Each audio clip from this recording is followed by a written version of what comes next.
It's 11 o'clock. I'd actually like to get started. I have an ulterior motive for wanting to get started exactly on time.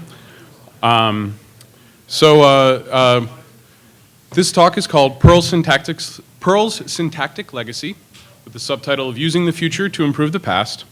But before I do that, I'd actually like to quickly talk about my friend John.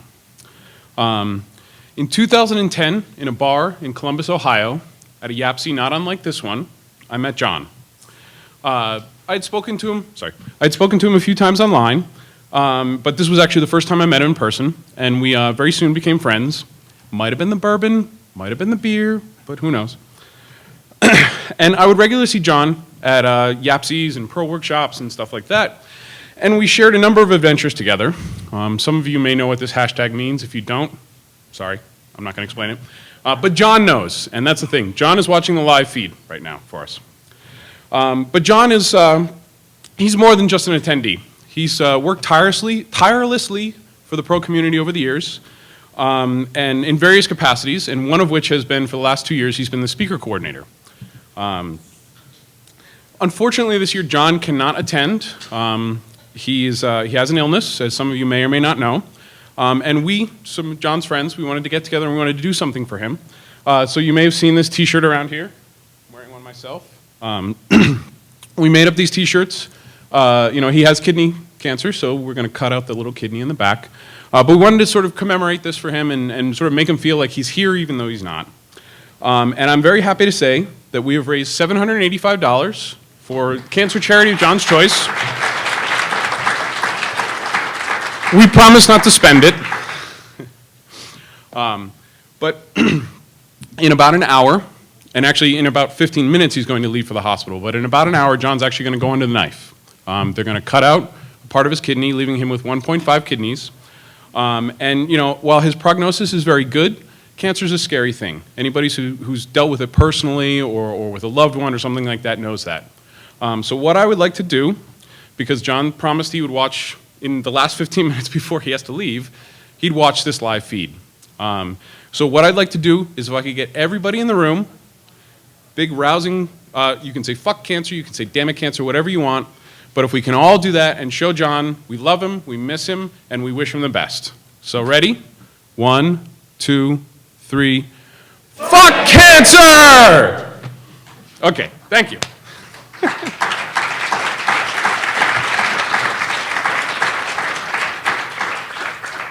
So, on with the rest of the talk. So, is this good? I tend to move away from the mic. Does everybody still hear me? I move around a lot. I'm a little bit of a spaz. And actually this is getting hot. So Perl's syntactic legacy. Many of you probably thought this was the definition I was going for. Legacy code. Oh, that old crap that we have to deal with every once in a while. Oh, that COBOL we have to deal with, or whatever. But the fact is, actually, when I came up with that title, I was actually thinking more about this. A legacy is something that's passed down from ancestors and predecessors, and Perl 5 has been passed down to us. Larry's moved on to Perl 6. It is now ours to take and to own. And actually, if you think about it, that's a little wrong. Larry's actually transmitting from the future back to us. If you think about some of the advances in Perl 6, or I'm sorry, in Perl 5 in the most recent years, both the release schedule, things like give and when, smart match, just the say keyword, stuff like that, all that came down from Perl 6. From the future, came from Perl 6 into Perl 5. So we're dealing with a legacy coming from both ends, if you will. But legacy is kind of a subtext of this talk. I want you to sort of think about it as you go, and I'll revisit it every once in a while. But actually what this talk really is about, it's about the evolution of a design. So my design for trying to put a new object system into the Perl 5 core, and also, most importantly, about the slow breakdown of my own stubbornness. And you'll see evidence of that as we go along. This talk is also about learning. The way I like to define learning is the act of the you in the present realizing how dumb the you in the past has been. So you will see this theme, again, repeated over and over, because you're going to look at these slides and you go, well, that was stupid. Why'd you do it that way? Well, I didn't know that at the time. Now I do. So quick little bit of metadata. This is most of my contact details up here, for those of you who don't know me. In 1998, I got involved in this racket. I built my first paying client. I built a website for. I got $500, which is about $726.74, inflation taken into it. And I actually did deliver it to the client on a floppy like that. In 2002, I started working with Perl. I got hired for a job. I was actually doing a lot of Python and JavaScript at the time. But a good friend of mine, he hired me and said, here, you've got to learn Perl. And he gave me a bunch of books. I quickly fell in love, of course. Well, it took a little while. In 2004, though, I released my first CPAN module. And while it wasn't my first CPAN module, one of my first CPAN modules was a module called Class Trait. And that was an attempt to implement the traits paper, which was one of the inspirations for roles in Perl 6, and to try and implement that in Perl 5. And I bring this up for two reasons. One, because I want to show you that I've been basically wrestling with these same demons for about 11 years now. And I'm still not happy with the result, so I'm a bit of a perfectionist. And also, I wanted to blame Curtis Poe. It was him who started this project, and he got busy, and so I went and ran with it.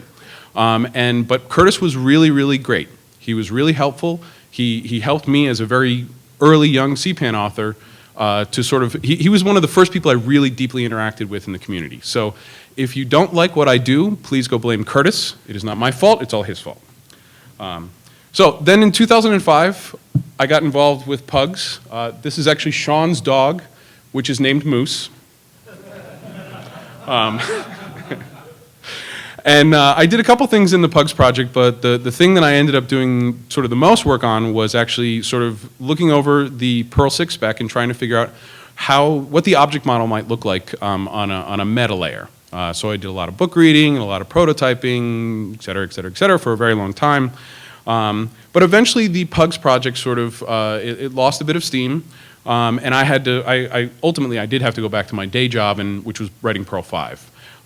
So I missed all those nice things from Perl 6, so I wrote Moose in about 2006. And you know, a couple people seem to maybe use that module, so it worked out well. And then in 2011, I started a project to try and take some of the things that we had done in Moose and some of the learnings that we had in Moose, along with some of the more developed ideas from Perl 6, because they'd been working on it all along, and to try and figure out a way, again, to steal those Perl 6 features and get them into Perl 5. So, what is a mop? How many people know what a mop is? Okay, a decent amount, okay. So I'm just gonna go over it because I just wanna be sure everybody's on the same page. A mop is an API for these things: classes, methods, attributes, instances. Okay, you can think of these as some of the building blocks of any sort of object system. And a mop is an API to manipulating these things. It's also important to note the uppercase. Uppercase C class is different than lowercase c class. Think of it as class and instance. But of course that's very confusing because uppercase class is class and class. So it's very meta-circular. It does get a little confusing. So one of the ways I like to describe it is this. And whenever my mother asks, what is it that you do? I tell her this. And to her credit, she actually was a programmer before I was. She used to do a lot of basic on the Apple IIe that we got and stuff like that. So she mostly just smacks me on the head for being a smartass when I say this, but she does totally understand it. So anyway, an abstraction. So the mop is an abstraction. The system, it's an abstraction of a system of abstractions. The system of abstractions is classes, methods, things like that. That's the system that comes together to make the object system. And then you use that to build your abstractions, your classes on top of that. So this gets very, very meta, but it's kind of fun. And of course, Perl 5 has a built-in mop already. We all know and love. It's a little awkward as an API, but it does work. And I can prove that to you because Moose is built on this, and all my prototypes are built on this. But anyway, what I wanted to do, though, was to make it a little bit nicer than this. So I started a project called P5 Mop, like I said, in 2011, and I set out with a set of goals. Sorry, hold on. I wanted to add a couple things into the language. I wanted to add the ability to sort of define the slots and the attributes, members, whatever you want to call them, that your instances would have, and I wanted to be able to define them in the class itself. I wanted to improve the distinction between classes, oops, that's wrong. Oh yeah, no, classes and methods, packages and subs. Make it a little bit more obvious, this is a class, it's not a package, this is a method, not a subroutine. I wanted role composition. I don't know how many of you played around with roles, but I find them very, very valuable. They're a wonderful addition to the tool set for an OO programmer, and I wanted to bring that into Pro 5. I wanted an introspection API that was a little bit less clumsy than some of the type glob stuff, and was potentially, obviously a more object-oriented API. And lastly, I wanted to improve the OO syntax. So I think it's the best way to describe or to sort of explain some of these things is to just quickly go over the syntax and you see some of the rationale. We understand, we all know this. It's your standard Perl 5 OO module. We have a constructor, we have a method, we have a package, et cetera, et cetera. This was sort of where I was going for. The final version of the syntax has changed slightly, but not that much. This is what the first one looked like. If you see, we have the package there, class there, very obvious. We've got a big distinction. We've got a totally different keyword. Methods or subroutines in Perl 5.0 now. I know you can do this to mark them as methods, but how many of you actually do that? Right, nobody. So I wanted to add method keyword. Very simple, it's obvious. It's what it says on the tin is what it does. Constructors. We all have to write our own default constructors. If you stop and think about it, why do we have to do that? Why? Well, we have to do that because Perl has no clue what slots we might have in our class. There's no way that it can know this because it's just an arbitrary hash ref in there. So one of the key things, again, I wanted to have a way to specify that in Perl 5. So with this, no need for a constructor because Perl knows ahead of time what are the slots that I plan to have in the class and can do all sorts of stuff under the covers for that. Obviously, no one's going to typo a one-letter slot, but, well, maybe you could. But how many of you have had a bug where it was just a typo? A typo in one of the hash keys. Thank you, everybody. Okay, the beauty of this is it's a compile time check, just like your lexical variables. You can't use a variable if it's not been declared already. So I wanted to bring some of that safety that we enjoy in other languages into Perl 5.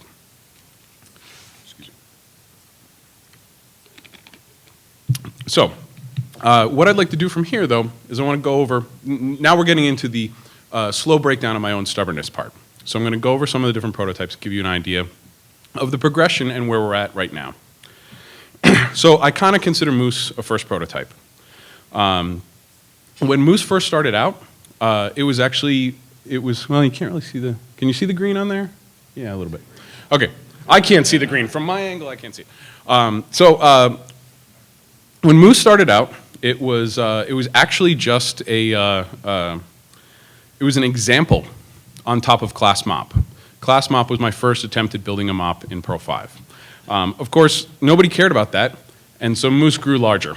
And any of you who've had to install it recently will know that. But so I consider Moose mostly a success, but it was very much on top of the Perl 5 core. It in no way integrated in with the Perl 5 core at all. It was purely built as a module for CPAN and an extension that you could bring. So with the P5 mop, I wanted to not do that. I wanted to really bring it and integrate the two together. This is what that might look like. So with the first prototype, though, I wasn't very familiar with the Perl 5 core. All I'd heard was the horror stories. So I wanted to make sure that I drew a line in blood.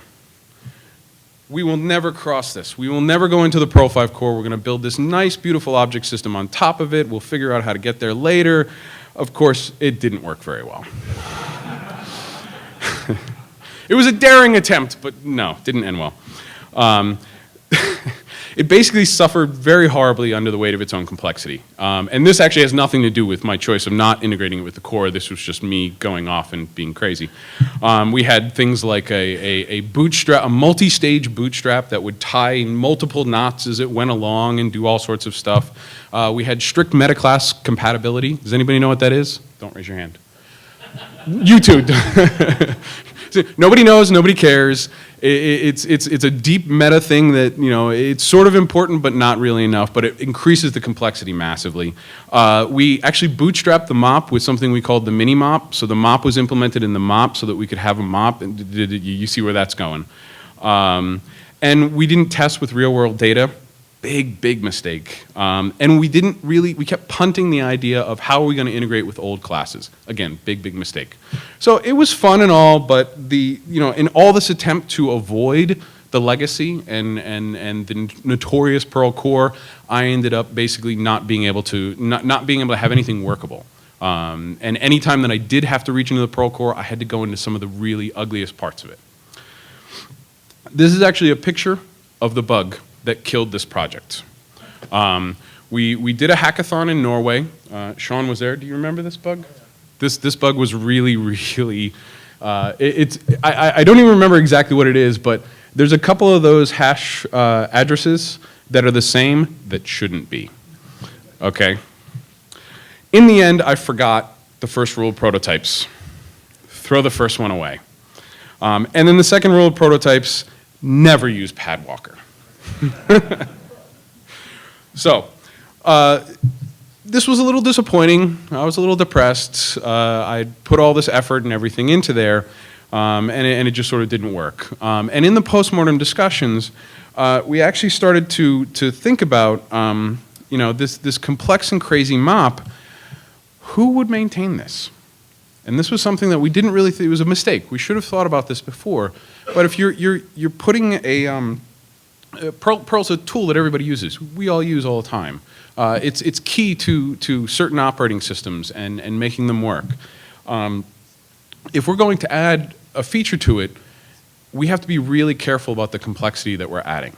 Because, I may not be around forever. I may get that sweet job writing C# if I want someday and say, forget about all this stuff. But, we have to, when you're adding something to a language like Perl and to a system like Perl, you have to think of the long-term maintainability. And that was something that we hadn't originally thought of, but when we started thinking about it, it was, basically, once you start down the road of, should it even be in the core? The next logical step, of course, is, well, let's just rewrite the whole damn thing, which is what I did with a project called Mo. I gave a talk at the Orlando Perl Workshop, and I basically put out the idea of, hey, let's prototype a new core for Perl. I wanted to originally call it Larry, and I asked Larry, and he said, please don't. But he suggested Mo instead, so to keep with the, so maybe the next successor will be Curly, who knows. But I based Mo actually on the ideas and the principles that were in the Pugs project. The idea of fun, optimize for fun. One of the key ideas of the Pugs project was to give Larry a playground to try out all the syntactic ideas. He laughs. And so I wanted to try and do a similar thing for Perl 5. I was wanting to add new syntax to it, and I had a whole bunch of other great ideas that I wanted to do move on to it afterwards, and I knew other people wanted to play with this stuff too, so I thought, well, we'll re-implement it. It'll be easy. Some people in the Perl community were a little skeptical. Rightfully so. Again, Sean's dog, Moose. Lots of great Moose pictures. Go to his Flickr feed. So I put together this little wish list. The hope of maybe a future Perl, which might be able to do all these kind of cool things, a nice AST, less insane runtime, a mop, objects all the way down, VM platforms, all this kind of stuff like that. Sounds a little like Perl 6, actually. But anyway, I sort of played around with this a lot, and I chose Scala as my implementation language, mostly because, if it didn't work out, I could get a job at Twitter. But it was a fun project, but I did want to take some of this seriously, and so I did a lot of research, and I had a laundry list of features that I wanted to sort of throw out of the core, sort of old ideas that I thought maybe had served their purpose, and now we need to move on. Things like tie and auto load and stuff like that, which are useful when you use them, but almost always come back and shoot you in the foot somehow. So I started digging into CPAN. There are core modules in CPAN that we all use every single day that use autoload, that use tie, that use some of these features that we, maybe in the more modern Perl world, think of as bad, well, they're foundational technologies that are part of our foundation. So DBI, in particular, is heavily built upon Thai for very, very good reason. And if you go ask Tim when he's done with his talk about it, he will tell you. And it makes a lot of sense. Would you do it now? Maybe, maybe not. We'll see. But anyway, this is where I started to encounter the depths of Perl syntactic legacy. Much of the CPAN core just had to be there. XS had to be there. If you throw out XS, you throw out all of CPAN. There's just nothing, because if you follow the dependency chain, you will hit something that has XS in it, or that relies on some other feature of the core. So it became very, very sort of difficult to even, my original idea was basically not going to happen. It didn't stop me from keeping on going, and this was actually the test suite in Mo that we had. We actually had a test more written in Mo that we ran these tests with. It was slow as dirt, but it was, it was working, so we were making good progress. And I actually had no intention of stopping until I saw this talk. Peter Martini was supposed to be here. I really wish he was, because I wanted to show him that I've been stealing his slides for a little while now. If you haven't seen this talk, I recommend you go take a look at it. It's on YouTube. And Peter's talk was not actually about implementing subroutine signatures, which we now have in Perl 5.22. Thank you, Peter, and everybody else who put some effort into that. But this talk was also about the technical challenges, but also about the human challenges and the process of getting it into core. And it's a fascinating talk. And I managed to roll into it. I was pretty hungover, but I sat there, and maybe that was good because it really sunk in. And the thing that I really appreciated about Peter's talk is he did a lot of his homework. I don't know if you can see this too well, but it says the alphanumerics have been intentionally left out of prototypes for the express purpose of someday in the future adding named formal parameters. In 1995, that was written. We get them now. It took a little while, but it was there. And he did his research, and he dove down in, and he found all these little nuggets in there. He also spent a long time working with the P5P folks. And he has, can you guys see that? I can't see. Okay. So he says there were four broad objections to the most recent attempt to make a core feature. The first one was, is it worth doing? And if it was, wouldn't it be done already?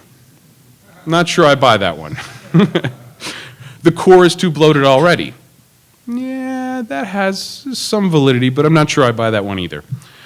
Future backwards compatibility, I'll get to that in a second. And it should be done on CPAN first. That one I wholeheartedly agree with. Because, if we put it into the core, it's in the core. And that's actually where the future backwards compatibility comes in. The idea of future backwards compatibility is that, if you all remember David's river metaphor, okay?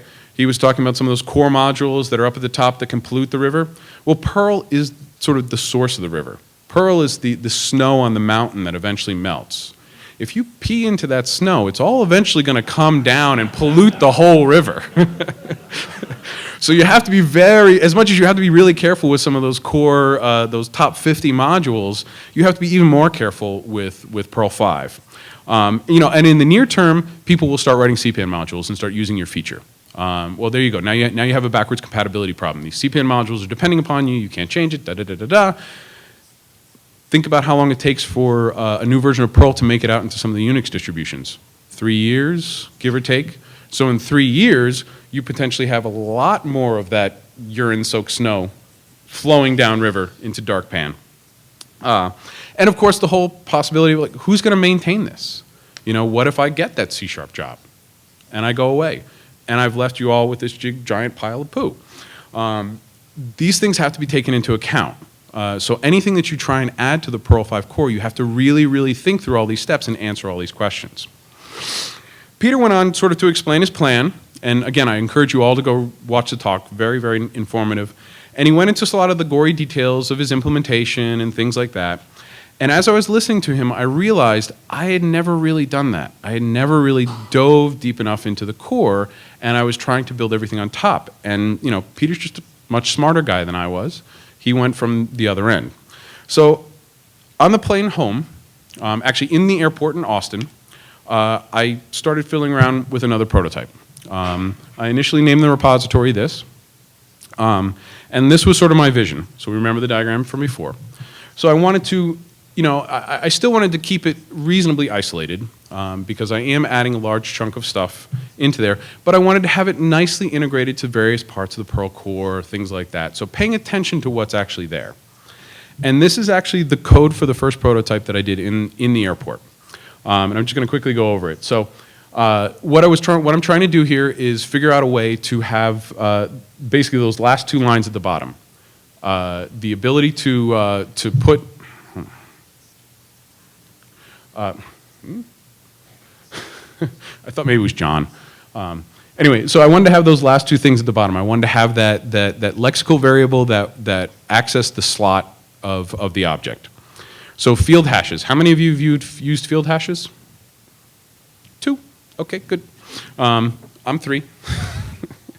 Field hashes were introduced in 5.10, and they were basically put there to support the inside-out object idea.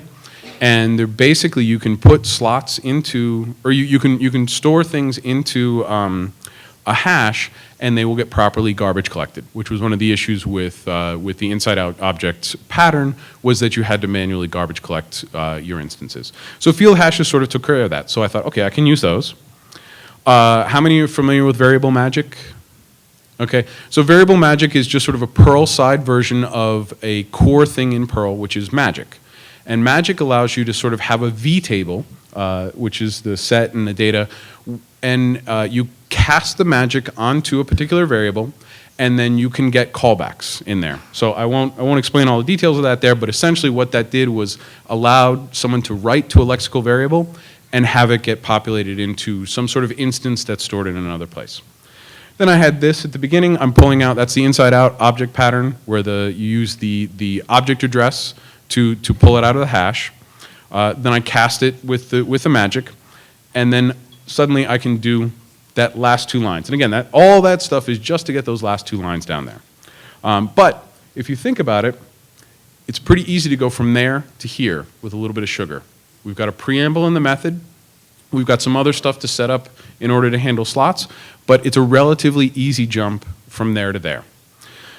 But one of the things that I did want to do, or one of the mistakes I didn't want to make with this prototype, was to think about syntax too early. Eventually, I had to, and I used devel declare initially to get it. It got me to the prototype very quickly and proved that the idea from before, which also I hacked that one in an airport as well. But basically, after doing these 2 things, I thought to myself, okay, I think I have a better foundation, no pad walker, and a little bit of airport hacking, some proof of concepts. I'm ready to sort of take this to the next step and see if I can't bring this one to fruition. And one of the things that I wanted to do is I wanted to keep in mind simplicity. So again, we talked about, like, if you add too much complexity into the core, you're putting a huge burden on that. And so I like to try and keep this quote in mind through the whole thing. How many of you are familiar with this quote? You know this? Okay. That's not what he said. That's what he said, which is not very simple. But it illustrates a very good point, which is that simplicity is a relative thing. It's relative to what you're trying to do, to your particular problem set. So as much as I wanted to try and keep it simple, too simple is not good. Too simple is not good. Overly complex. Overly simple, no. Too simple is not good. Too complex is not good. So I had to have a balance. I had to work on a balance there. So anyway, hack. At some point I said to myself, I'm not going to make the mistake that I made before in terms of not being able to, not doing real world data, not integrating with older Perl OO, stuff like that. So we started actually we had a rough prototype and we started porting modules. The first one was Plaque. I don't know, so every once in a while at my new job at Booking, I get to actually onboard some developers, and I think we've got most of the Perl developers who are willing to move to Amsterdam already. So we've been hiring C# developers and C++ developers and stuff like that, and then warping their minds. Plaque is a module that I like to refer some of these people to and say, go read the source, because it's clean. It's exactly that balance of not too much, not too simple, not too complex. Some of the stuff, some of the the Twiggy and things like that get a little crazy, but if you look at the core classes of Plack, it's a really good, really clean Perl code. So I thought to myself, if I can port Plack, then that's a good thing. So we did Plack, a couple other modules that I wrote, Action Pack, Promises, Breadboard, which was actually the first module that I wrote in Moose after writing Moose. I thought, well, if I can port this, then hey, now I can we can transfer Moose code. It was a little messy. Reply, which is a great read eval print loop that Jesse Lurs wrote. He actually ported that over to the P5 mop Redux, and a couple other things like that. And after we had all this stuff, I felt much more confident that we'd sort of maybe started down the right path. Yep, one more there. So much so that I actually released it onto CPAN. I don't recommend downloading it. I'm not even sure if it still works. But I threw it out onto CPAN for people to try out. So I generally consider that prototype a success. However, I still ended up throwing it out. And part of the reason was because, you remember my nice, pretty, lightly integrated, clean, everything like that. It actually looked a lot more like this.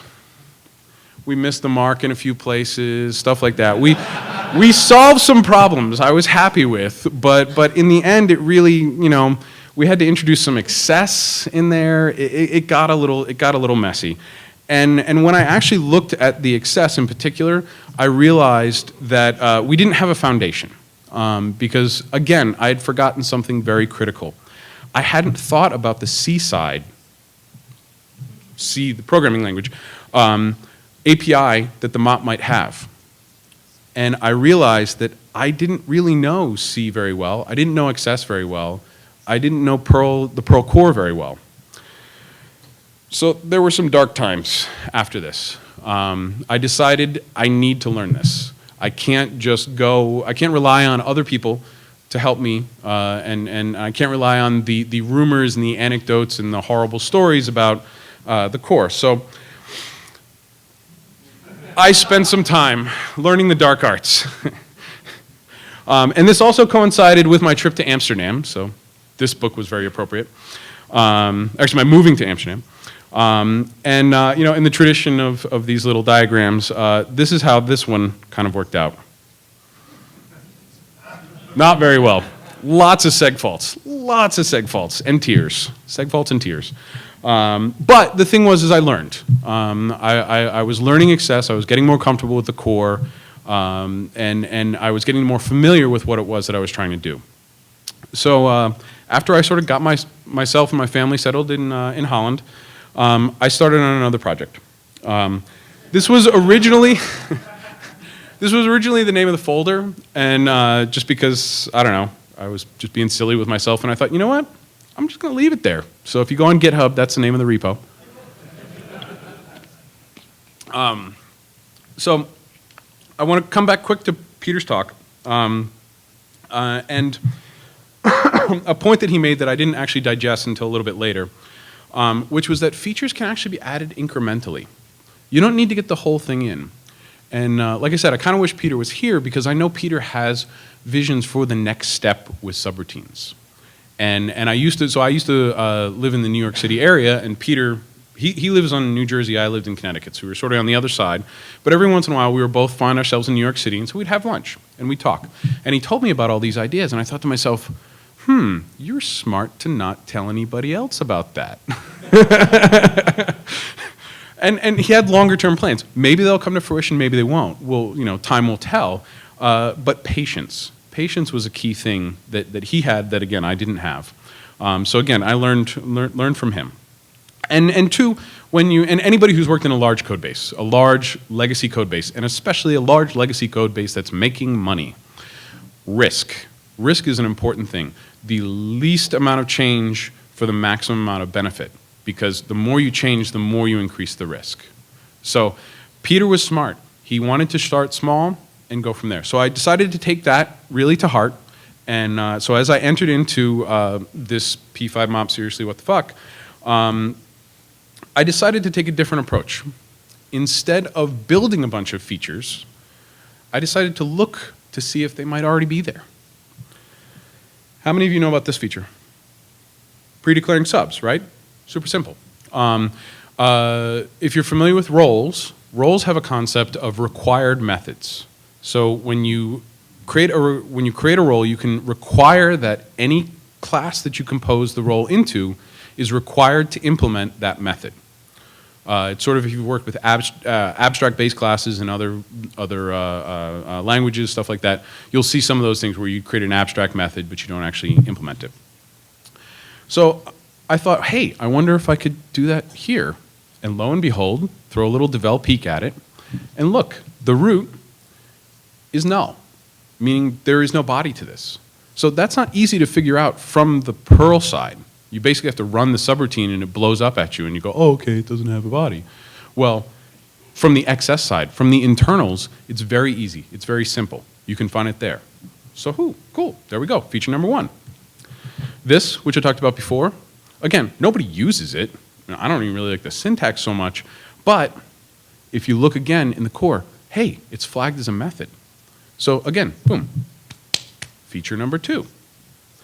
Subsignatures. My patience, in this case, paid off.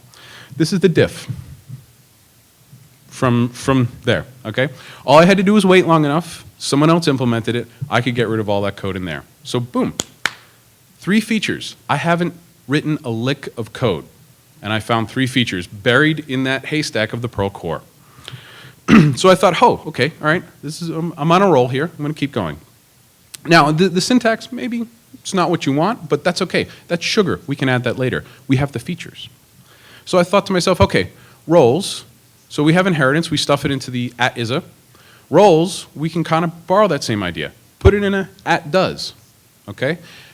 Then we store the names of the roles that we want to be applied to that class. And just like with isa, it's a magical little special variable that does things and ripples through the core. We can do the same thing with there. And features, this kind of stuff, it's almost, the trickier part is figuring out where to store this kind of information. Well, why not just put it in the package? It's already, we have precedents already for that. Attributes, same thing. We put a has hash. The keys are the names that we want for those slots, and the values are callbacks to provide the initial value to it. This also has some other benefits. How many of you are familiar with how the method caching in Perl 5 works? Rick, okay. Other than Rick. So one of the things that Perl 5 does in the core is when you actually call a method and it has to go and look inside the inheritance chain, it takes a copy of that subroutine and sort of sticks it in your local stash. So it doesn't have to run down that chain anymore, but it does sort of special things to that method so that if you actually were to sort of look at it from the Perl side, do some type glob fiddling, you'd see that it's not there. But Perl knows it's there, and Perl can then use it to make it fast. Well, one of the things, you know, when you go to build a instance, you want to get all those slots and collect them all and put them in. Well, I can do the exact same trick here, because each one of these subroutines, even though they're anonymous, I can figure out what package they were defined in. Meaning I can see if they were defined in a package I inherit from, and therefore ignore them through an API, but have them immediately right next to where I need them when I want to do it. So again, I haven't written a feature. I wrote a little bit of code here, but not even yet. But I found these features already lying in the Perl core. And of course, this syntax is not that great, but again, let me reiterate. We can put sugar on top of this syntax. We're figuring out how to get the features in there, and again, add the least amount into the Perl core. And one of the things too, again, I mentioned this before, the Seaside API. That started to come out of this thing, because a lot of these things I did need to look into the Seaside and the Access side and try and figure out how I can implement certain things. So I started to write that. I'm not a very good C programmer. I'm actually a really, really bad C programmer right now. So it's not that great, but I'm working on it. We're getting there. And hopefully I'll get some feedback from some other people. So anyway, I felt this one, we went down a road. We wrote very little code, but I felt like this was maybe more Perlish. We can, again, put that syntactic sugar on there, but we're coming, instead of going from the top down, we're coming from the bottom up. And this was, thank you. this was sort of an important development in this. So where does that bring us to today? So I was actually hoping to have a prototype fully together and out on CPAN before this conference, but various things, too much craziness in life and other stuff like that prevented that. But this is my goal. Ooh, whoa, what happened there? Oh, I stepped on the cord. Apparently if you step on cords, it prevents the electricity from flowing. I didn't know, garden hose theory. I'll stay away. Yeah, it's a series of tubes and I just squished one. So anyway, the next step is actually to go back to that original repository name because, I don't know, maybe Rick would accept a seriously what the fuck as the actual name. But I'm going to go back to that name and I'm going to be working with some of the other people. I feel like now we have a design, we can run with it, and so we're going to start working on it. I'm going to be releasing in the original repository some of these, the C API and things like that. So this is sort of one of my please come and help because I'm a lousy C programmer. So I am looking for feedback on some of that when it gets out there. But I think really at this point, after, you know, Larry, I feel your pain in a very small way. It took you 15 years, it's taken me like 4 so far to kind of realize some of this stuff, but language design is hard. It's very hard, and especially doing language design with an existing language and trying to be gentle about it. So anyway, I've got a little bit of time, so in conclusion, respect the legacy. This is basically, it took me a long time to really get around to this, but you know, this is, legacy is the remnants of solved problems. You may not like the solution.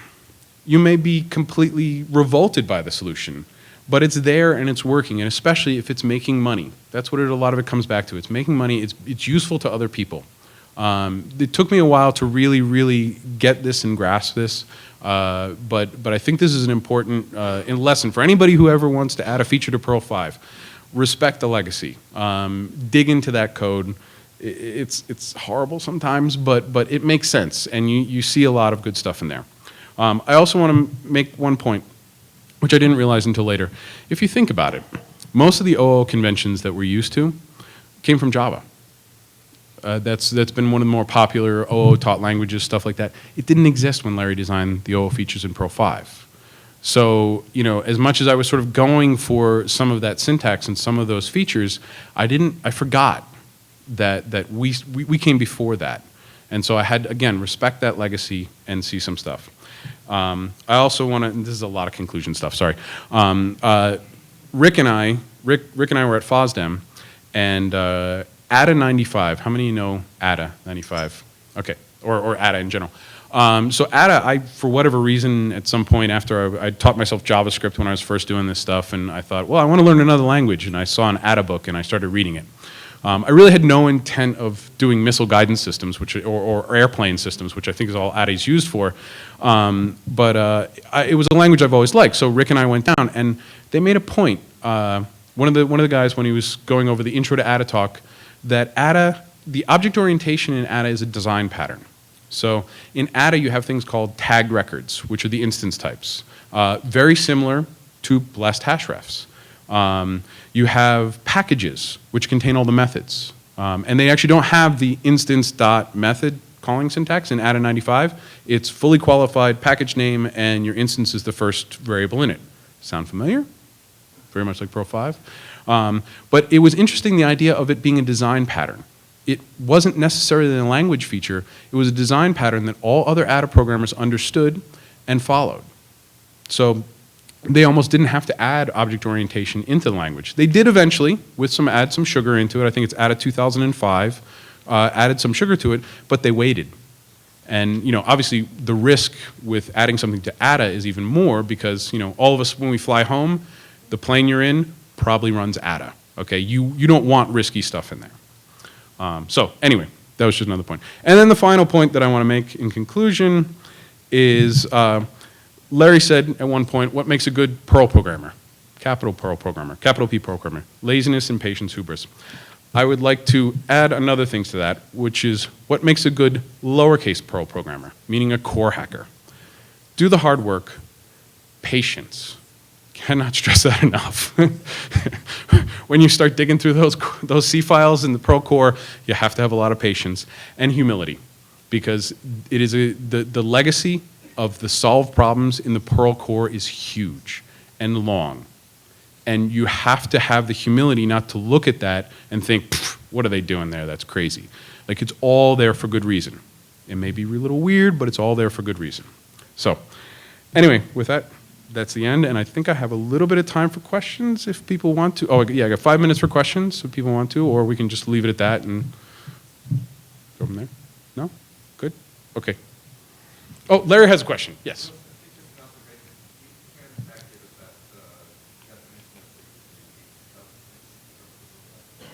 How? Oh, wow. I didn't know that. I reached right for B. You, you can go right to the B module and get it there.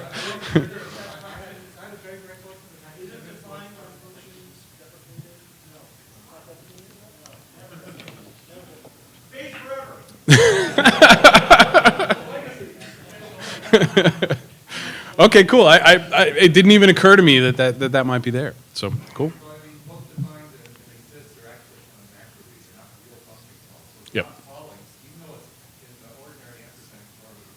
Mm-hmm. Interesting. Okay.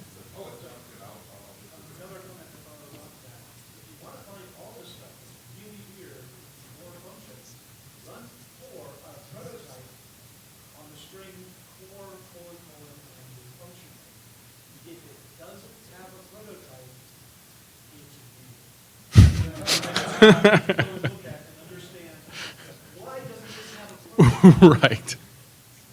Yeah, actually, GV fetch method is my current personal hell right now, which also has a lot of crazy stuff like that where it's just like, why the hell? But anyway, another question? I don't know. Actually, I honestly don't get a lot of time to spend on IRC. I used to work from home, so I was on IRC all day. You have to do all sorts of crazy SSHing and stuff like that to get to IRC on the booking network, and I'm not a sysadmin or a network guy, so, and yeah, it'd be too distracting anyway. So I'm not very on it very often, unfortunately. Maybe in the evenings, but not very much.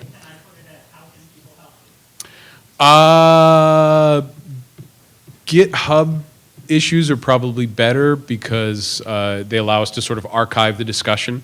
So putting stuff in there, and like I said, I'm going to be reviving that first repository with a totally new branch, and that's really where I want to focus the discussion. So, and eventually it'll get to P5P as well, but I want to make sure I have all my ducks in a row before they basically lawnmower over all of them and turn them into a bloody mess. But anyway, sorry. Anything else? No? Good? Okay, cool. Thank you.